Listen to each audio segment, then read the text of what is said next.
Here's some good news after a particularly trying, and quite frankly, devastating, year in the hospitality business. Michelin just announced its 2021 California recipients after foregoing the Golden State completely last year. And in a rather unexpected move, the Michelin's inspectors recognized a significant number of additions, even for the country's first statewide guide.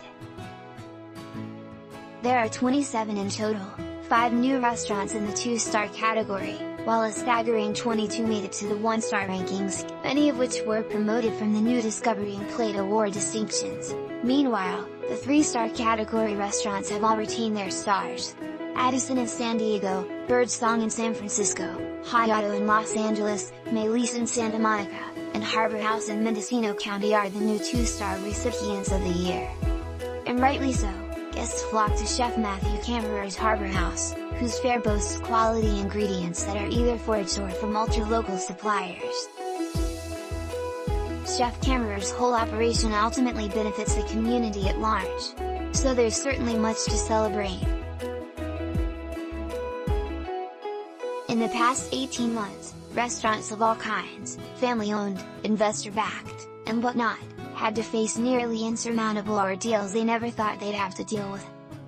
There were GoFundMe sites for establishments that were truly struggling, there were distribution and supply issues, there was the need to navigate the ever-changing COVID-19 protocols, and even staffing issues became a problem. At a certain point last year, it seemed difficult to see how it would all pan out. Since the beginning of the global pandemic, inspectors have been sensitive to each market in the U.S. and are in close contact with restaurants to stay informed on openings and closures, new menu changes, etc. Inspectors gradually returned to visits when it seemed appropriate based on the individual establishment and their circumstances, Michelin's anonymous chief inspector said of this year's judging process.